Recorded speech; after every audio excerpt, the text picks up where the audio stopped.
Welcome to our YouTube series of Xero Training. It's perfect if you're starting to use Xero for your small business. We've got a few short videos taking you through the basics of Xero. You can watch them in order at your own pace or dip in and out to brush up on your skills.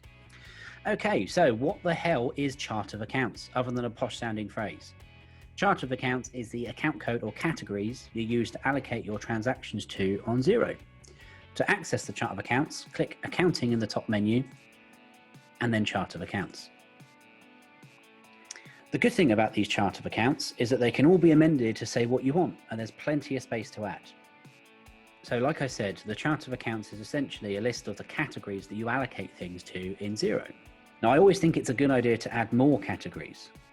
For example, it's rare that a business has one type of sale. From a management perspective, it would be better to include different products or services under a different heading/code.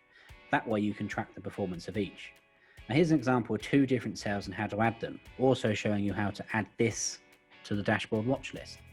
So if we say, for example, that we have sales there, now this Xero also sells lots of different kind of underwear, pants, bras, that kind of thing. So if we were to add a new chart of accounts, we click Add Account at the top.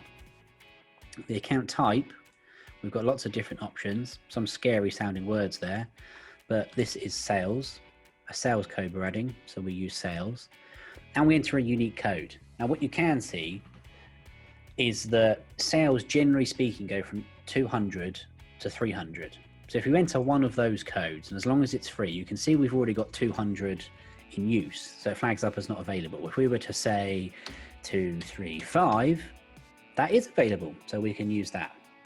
And if we were going to start selling polyester pants, cheap and cheerful,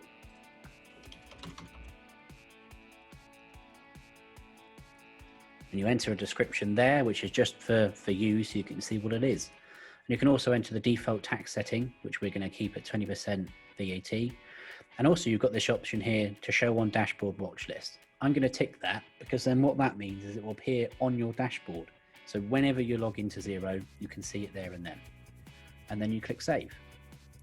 And now, if I scroll through the sales codes that we have, you can see 235 polyester pants, cheap and cheerful. There they are.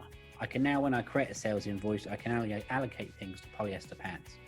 Also, when I run certain reports, like the profit and loss, under sales, if there's a value in there, you can see that polyester pants will be there. Another thing to note on the chart of accounts is this year-to-date figure here.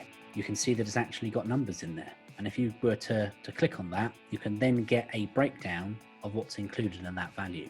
So that's quite an easy way to take a look at that. You can also, on the chart of account screen, do the exact same thing, but for cost of sales items. So again, in the same way, you may have more than one item that you're selling, and from a management point of view, it'll be good to distinguish between those. It's the same for direct expenses as well, which generally starts from 300 onwards.